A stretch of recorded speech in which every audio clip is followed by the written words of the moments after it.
Ahí estamos, gente. Bueno, bienvenidos a la clase número 1 de lo que sería Historia y Geografía 2, ¿sí? ¿Qué es lo que vamos a ver en lo que sería esta primera clase? Y bueno, vamos a trabajar algunos puntos. Lo primero que tenemos que trabajar es cómo estaba conformada la sociedad colonial. Les recuerdo, o les comento, para que nos pongamos a tono, por así decirlo, la sociedad colonial es esa sociedad que se desarrolla bajo el dominio español en América, es decir, luego de la conquista de América, ¿sí? Y vamos a ver cómo estaba conformada, porque dentro de ese momento va a haber diferentes estamentos. Ese va a ser el primer punto a trabajar. Bien. El segundo punto a trabajar va a ser una serie de reformas que se van a denominar como reformas borbónicas, por así decirlo. Sí, mejor dicho, reformas borbónicas. Y vamos a analizar de por qué estalló la revolución. ¿Sí? Vamos a ver la sociedad colonial, las reformas borbónicas. Bien, vamos a analizar quiénes van a estar a favor del régimen colonial español y quién van a estar en contra. Y por último, nos vamos a encontrar con las diferentes posturas que se van a ir llevando a cabo hasta básicamente desarrollar o desencadenar en lo que sería la revolución. Bien, tenemos que tener en cuenta que la sociedad colonial en ese momento va a estar desarrollada por diferentes clases sociales, por así decirlo. Nos vamos a encontrar con los españoles, ¿sí? Que van a ser las personas que van a tener todo el poder. Después nos vamos a encontrar con los criollos, ¿sí? Que eran hijos de españoles nacidos en América, ya los vamos a retomar. Y después nos vamos a encontrar con las masas o las posturas más bajas, que van a ser los esclavos, los indígenas, los mestizos y demás. Bien, eso o de esa manera va a estar conformada la sociedad colonial americana antes de 1810. Ahora bien, en ese contexto se van a desarrollar todas las condiciones y los lineamientos para que la revolución se desarrolle en 1810 y no se desarrolle ni antes ni después. Entonces, la pregunta que nos tenemos que hacer es ¿por qué va a estallar la revolución? ¿Sí? En primer lugar, y una de las críticas que les podemos hacer a los españoles es, con el gran metal que sacaron de acá de América, ellos van a pensar, no sé si pensar, esto es una apreciación mía, de que era una fuente inagotable de dinero. Cosa que se equivocaron, ¿bien? Pero bueno, debido a esa equivocación, ellos no van a desarrollar como lo que sería una industria sumamente fuerte, no van a invertir mucho dinero, es más, van a comprarle a Europa, Europa se va a abastecer y se va a enriquecer mucho con los metales preciosos o el dinero que España tenía, que lo había robado de América. Bien, eso por un lado. Entonces vamos a tener que cuando los metales preciosos comienzan a escasear, España se va a venir para abajo. Por otro lado, tenemos que tener en cuenta que no era la única manera en la que perdían dinero. Nosotros nos vamos a encontrar con que en España había y en América había lo que se conoce como un monopolio comercial. ¿Qué sería el monopolio comercial? Que América solamente estaba obligada, no podía decir que no, ni rehusarse, ni demás, a comercializar con España, ¿sí? Entonces, el único comprador, por así decirlo, de las cosas que hacía América va a ser España. América no tenía como un libre comercio. Por ejemplo, quería comercializar con Inglaterra y legalmente no lo podía hacer. ¿Por qué digo legalmente? Porque este monopolio comercial va a provocar lo que se conoce como la piratería y el contrabando. ¿Qué es el comercio ilegal? Había tanta piratería y contrabando que España sí estaba perdiendo mucha plata. Entonces, tenemos que el oro se cae, tenemos la piratería y el contrabando. Entonces, ¿qué es lo que pasa? Se desarrolla lo que es la guerra de secesión en España, se termina la dinastía de los Austrias y comienza la nueva dinastía de los reyes Borbones. ¿Qué van a decir? Bueno, a ver, si queremos volver a ser aquella gran potencia que en algún momento fuimos, lo que tenemos que hacer es sacar todo el jugo, exprimir al máximo a América. Entonces desarrollan lo que serían las reformas borbónicas. Bien, obviamente que el monopolio se va a hacer más fuerte. Por otro lado, van a agregar nuevos cargos políticos y van a aumentar los impuestos. Y acá comienza el verdadero problema. ¿Qué es lo que pasa? Nosotros tenemos a la sociedad colonial que habíamos dicho que estaban los criollos, los indígenas, los esclavos, los mestizos y demás. ¿Quiénes eran los que tenían dinero? Y los criollos. ¿Por qué? Porque eran los hijos de españoles nacidos en América. Por lo tanto, muchos de ellos tenían mucha plata. El tener plata le da un prestigio, ¿sí? Le da la posibilidad de poder desarrollarse intelectualmente. Muchos estudiaron en las universidades de La Paz, ¿bien? Pero tenían un problema. Las medidas del monopolio, las medidas, mejor dicho, de las reformas borbónicas, eran en favor de los españoles. ¿Qué sería con esto? Solamente podían comercializar los españoles, por lo tanto el monopolio los beneficiaba a los españoles porque dicen, bueno, a ver, nada, nosotros seguimos vendiendo, seguimos haciendo plata.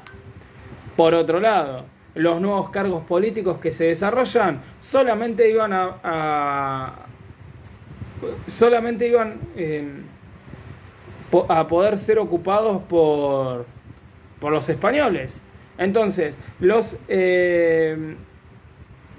criollos van a decir, bueno, a ver, no nos dejan comercializar, queremos comercializar, no nos dejan ocupar cargos políticos y la verdad que nosotros, van a decir, nos sentimos capacitados para desarrollar estos cargos políticos y los queremos hacer porque somos de acá. Bien, y lo más importante es que le tocaron el bolsillo. Con las reformas borbónicas se van a desarrollar una elevación muy pero muy estrepitosa de los impuestos. Ahora nosotros nos ponemos a pensar, a ver, ¿un esclavo puede pagar impuestos? No. ¿Un indígena? No. ¿Un mestizo? Menos. ¿Quién puede pagar los impuestos? Y los que pueden pagar los impuestos son los criollos. Entonces se les suben los impuestos a los criollos. Ahora ustedes pónganse de este lado y pensemos. No los dejan comercializar, no los dejan ocupar cargos políticos y les aumentan los impuestos de una manera desastrosa, asquerosa. Ellos tienen la inteligencia, tienen el dinero y ¿qué es lo que va a pasar? Se van a alinear los planetas, por así decirlo, y se van a desarrollar las condiciones para poder desarrollar la revolución. Espérenme un minuto.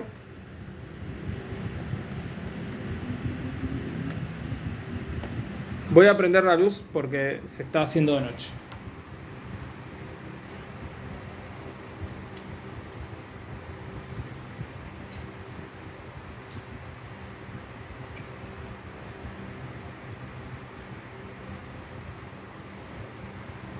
Bien, ahora sí. Vamos a ir por medio de una línea de tiempo, bien, para poder comprender por qué la revolución se va a desarrollar en 1810. Por eso podemos decir que se van a desarrollar una serie de acontecimientos que van a empezar en lo que sería 1750 y van a desencadenar en 1810 en la conocida Revolución de Mayo. ¿Sí? Vamos por parte. En el año 1750 se va a desarrollar lo que se conoce como la Revolución Industrial. Ahora, ¿en qué país se va a desarrollar la Revolución Industrial? Y bueno, en Inglaterra o Gran Bretaña. Bien, ¿qué es lo que va a pasar? Se comienza a generar, ¿sí?, la implementación de maquinarias para la industria.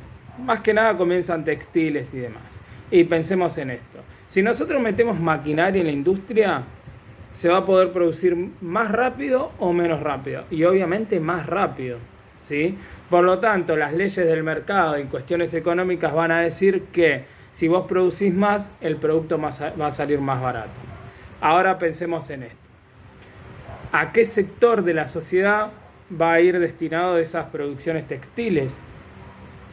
Recordemos que las prendas de ropa van a ser de seda, sumamente caras y demás. Al utilizar la máquina pueden comenzar a utilizar elementos menos costosos, por lo tanto se van a producir más.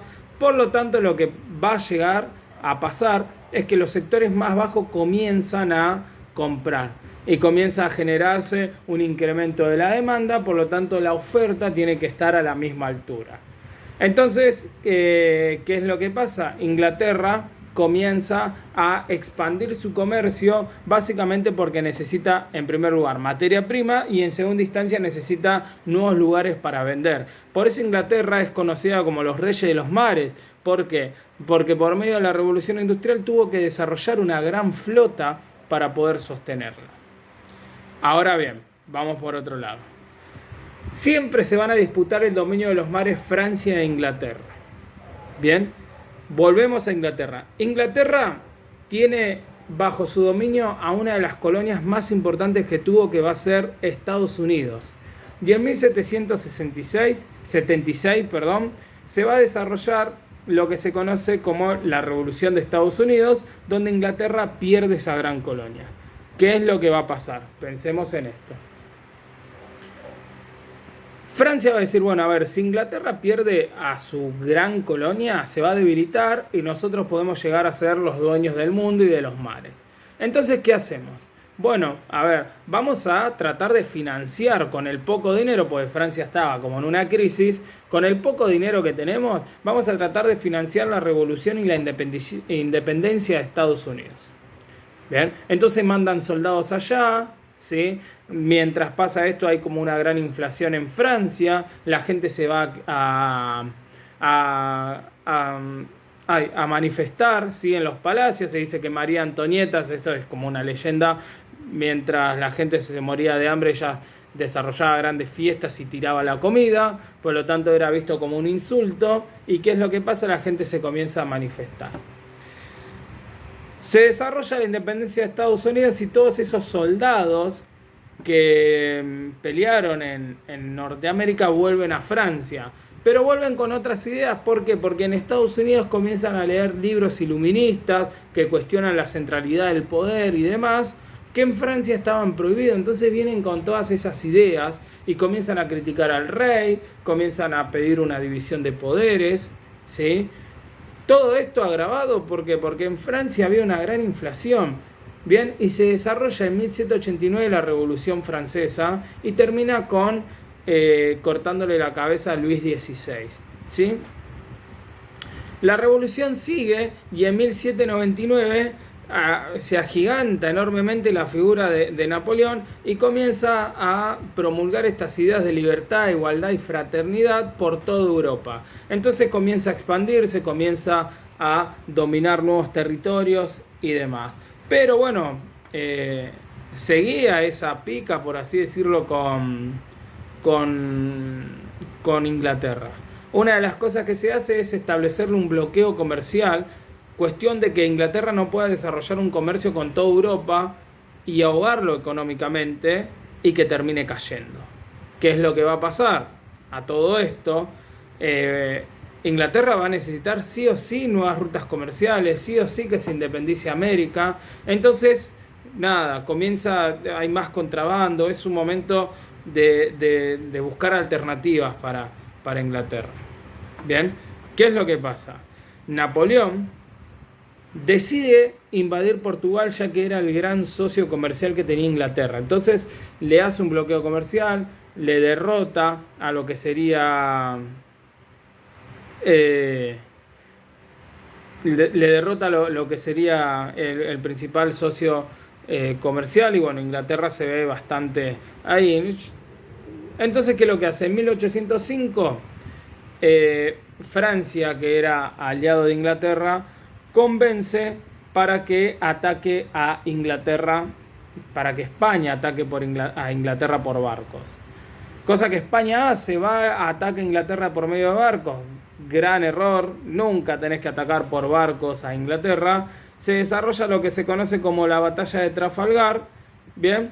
En donde España pierde más de la mitad de su flota, ¿sí? Entonces, al perder gran parte de su flota, pierde vías de comunicación con América. ¿Bien? Entonces, a partir de ese momento, Napoleón no hace otra cosa que endurecer el bloqueo y demás.